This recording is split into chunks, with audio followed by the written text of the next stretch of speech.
Hey everyone, today I will show you a horror movie called Devil. Now, let's dive into today's movie.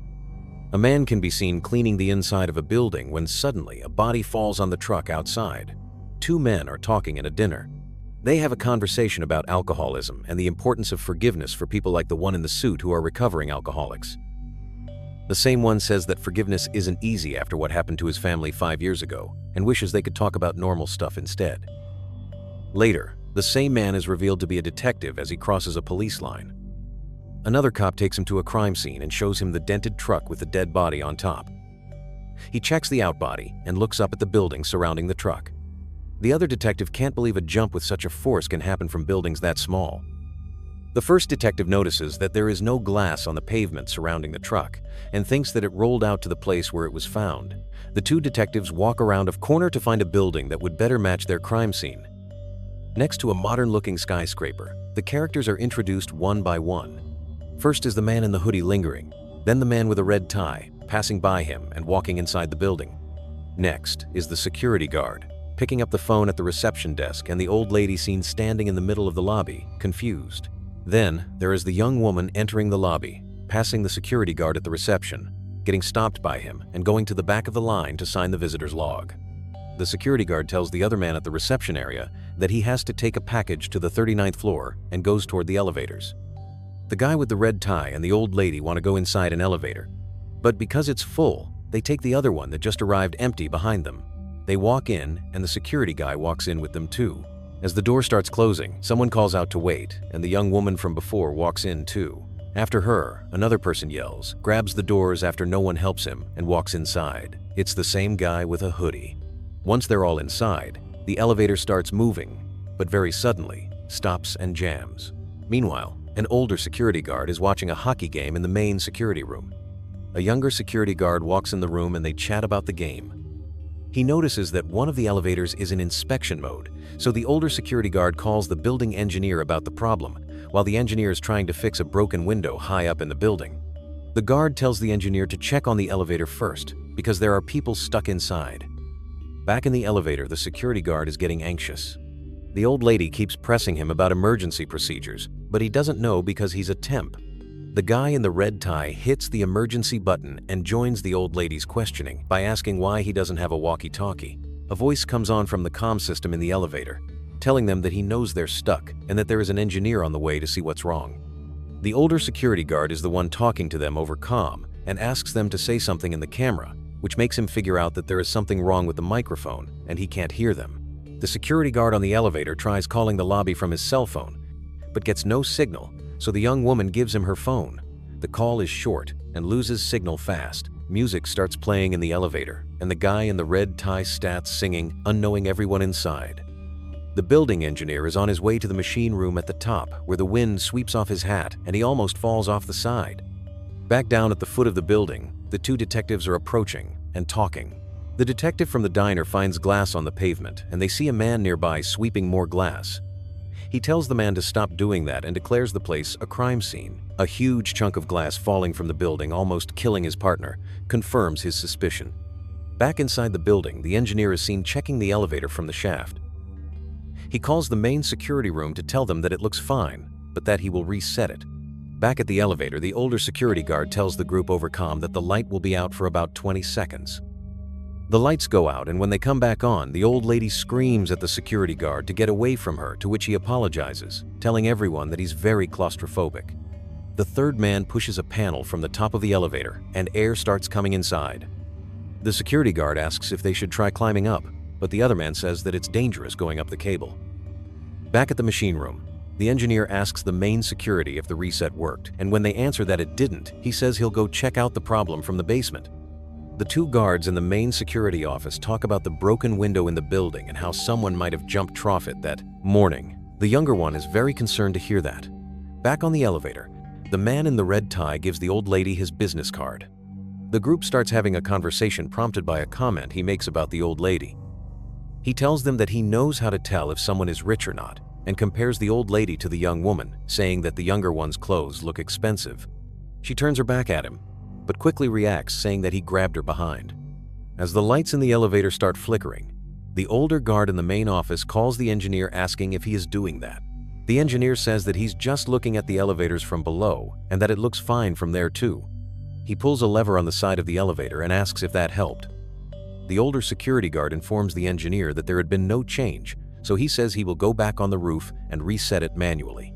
The lights in the elevator flicker again. They're watching it happen from the main office when the younger guard sees something strange on the screen that scares him. The engineer hears a strange noise and follows it under the elevators. Chasing after it, he almost gets crushed by an elevator dropping down the shafts. The lights in the elevator flicker again and then go out completely. Strange noises are heard in the elevator as the lights go on and off. When the light comes back on for the third time, the young woman is lying on the ground. The guards in the main office ask what's going on when the younger one notices that the young woman's back is hurt. The people inside are panicking. Red Tie Man notices that he has blood on him and tries to hide it from the others. The young woman says that it felt like something bit her, so the third man asks if anyone has anything sharp that might have hurt her. The security guard in the elevator then sees the blood on the man with the red tie. As he tries to explain that she just fell on him, the security guy goes to frisk him for a weapon. The guards watching for the security room decide that they need to call the police, since there has now been an assault inside the elevator. Outside of the building, the cop from the diner is talking to forensics when the call about the elevator comes in. He sees that the call is about the building with the broken window and takes the case, bringing along his partner. Back at the main office, the younger guard finds the footage from the moment he saw something strange on the screen and shows it to the older one, who dismisses it as just grain. The younger one grabs his cross, certain he'd seen something evil, but the older one tries to calm him down. Inside of the elevator, the security guard and the third man try to pry open the doors. Even if they could, they don't know if there's an opening in the shaft they could climb to. The old lady is afraid that the elevator is just dangling and might drop down. The man in the red tie tries to help with the doors, but he's sent to the back of the elevator away from the others, so to keep an eye on him, still thinking that he hurt the young woman. In the meantime, the two detectives arrive at the main security office where the older guard shows them the security camera and explains the assault. He tells them that the others in the elevator think the man in the red tie was to blame. After the detective assesses the situation, he tells the security guards that they should ask for a repairman from the elevator company and tells his partner to call the fire department. He then asks about the people inside, particularly interested about the security guard. After finding out that he's a temp, he tells the guards in the Proceso main office to pull up his files. The younger guard tells him about what he saw on the footage, but the older guard brushes it off again. The detective dismisses it too and tells the people in the elevator to show their IDs to the camera so he can see who they are. Unfortunately, the writing on the IDs is illegible, so the detectives and the older security guard go to the lobby to check the visitor's log and find out that way. Back at the main security office, the younger guard is keeping track on the security camera from the elevator when the lights inside flicker again. Inside of the elevator, the young woman suddenly sees all of the people disappear and reappear as bloody dead bodies on the floor. A second later, it's as if that never happened, and everyone is in their place. The lights go out completely again. The mirror in the elevator shatters, and strange noises are heard in the dark again. When the light comes back on, the man with the red tie is revealed to be stabbed in the neck with a piece of glass from the mirror. Meanwhile, the younger guard calls the two detectives back. They see that the man is dead, so the detective calls for backup. When he starts reviewing the footage, the younger guard starts telling everyone a story. He says that situations like these always start with a suicide and people getting hurt when the devil is near. Sometimes he takes human form and torments people. The last thing he says is that one of those people in the elevator might be the devil. The detectives, uninterested in what the guard is saying, continue reviewing the footage and suspect the security guard in the elevator might be involved in the murder. The partner says that his files show him to be a violent criminal. The group inside the elevator is also talking about who the murderer might be. The fire department arrives at the building. In the main security office, the detective tells the people inside the elevator that the place is a crime scene now. The detective doubts that what happened was an accident, but says the people don't look like killers. He gets an idea and asks one of them to volunteer. He then tells the man to take out a piece of paper from the dead man's pocket. The man raises up a letter to the camera, which the people in the office decipher and realize the dead man was going to see someone in the building. The detectives go to meet with the fire department first, and after the detective from the diner goes to the level of the building with the broken window. Forensics tell him that the suicide note the jumper left is very strange, with the words "I can hear the devil's footsteps draw near" written last. Outside of the elevator, the firemen try to pry its doors open, but they won't budge. Inside, one of the men is trying to get out the top of the elevator, but the security guard pulls him back down, thinking he's trying to escape. The detective is talking to the person from the building that was supposed to meet with the dead man from the elevator. He finds out that he was a scam artist and asks the person for a list of the people he has scammed. Back at the elevator, the people start frisking one another. Meanwhile, at the main security office, the detective is back and tells his partner that one of the people probably didn't sign in. If they were out to kill the man with the red tie, they wouldn't be stupid enough to do that. He gives him the other list and tells him to compare the two. Then he goes over to the radio security guards, and the young guard shows him the face from the footage, but in turn, the detective shows him the apology note that was left by the person that killed his wife and child in a car crash. He says that people can be evil without the help of the devil. While they're talking, the old guard is reviewing the footage when he finds the moment when the young woman thinks someone grabs her. The footage doesn't show anyone doing it. The detective thinks she's lying and becomes suspicious of her too. They see the people in the elevator frisking each other and tell them to stop. Inside the elevator, an argument starts up again, and the old lady threatens to pepper spray the security guard. He grabs the spray from her hands. In the main security office, the older guard is calling the engineer, telling him to stop disappearing.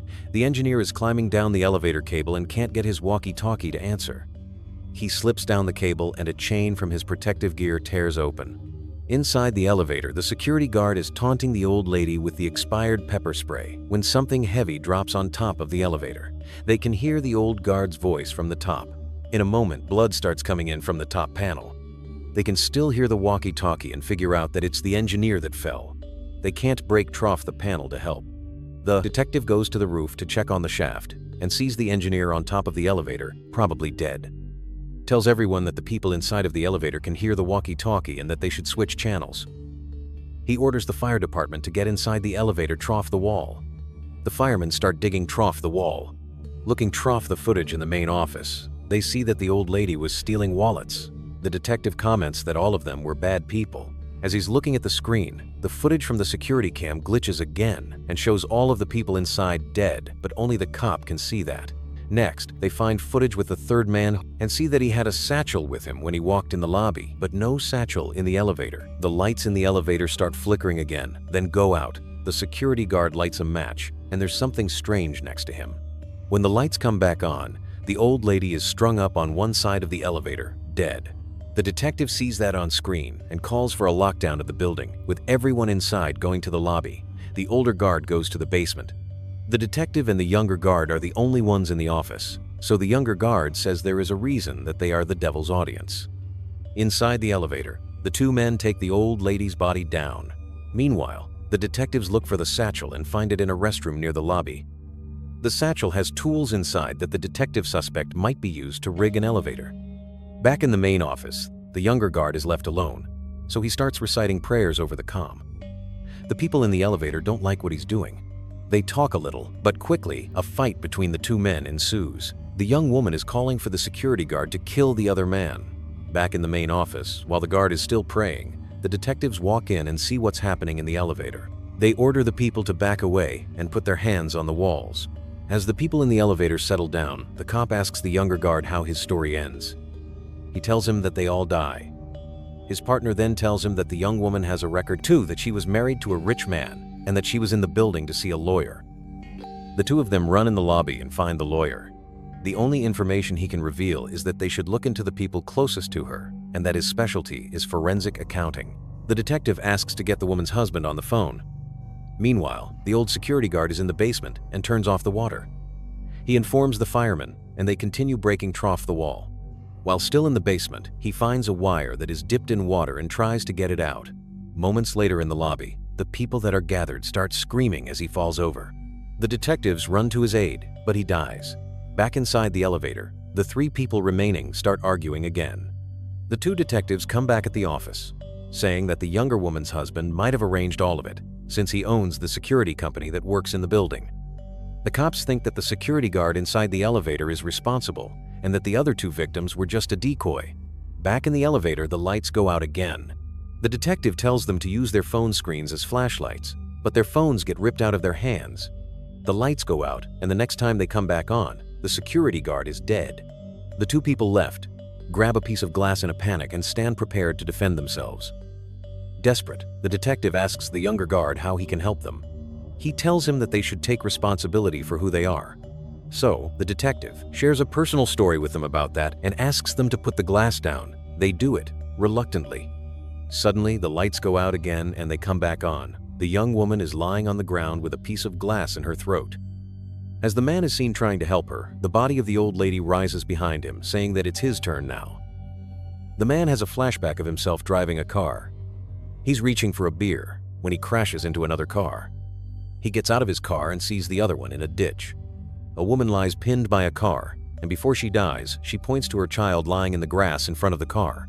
The man can't believe what he has done and leaves the scene, leaving a note on the window of the other car. Back in the elevator, he keeps repeating that he's sorry and begs the old lady, the devil, to take him instead of the young woman. The devil refuses the bargain and hurls the elevator down the shaft. When it stops, the man finds the engineer's radio and starts talking. He tells the detective what he's done. The detective and the young guard are listening to him and realize what that means. Inside the elevator, the young woman finally dies in his arms, and the devil is angry, saying that she really wanted him. The lights go out and come back on again as the firemen are opening the doors of the elevator.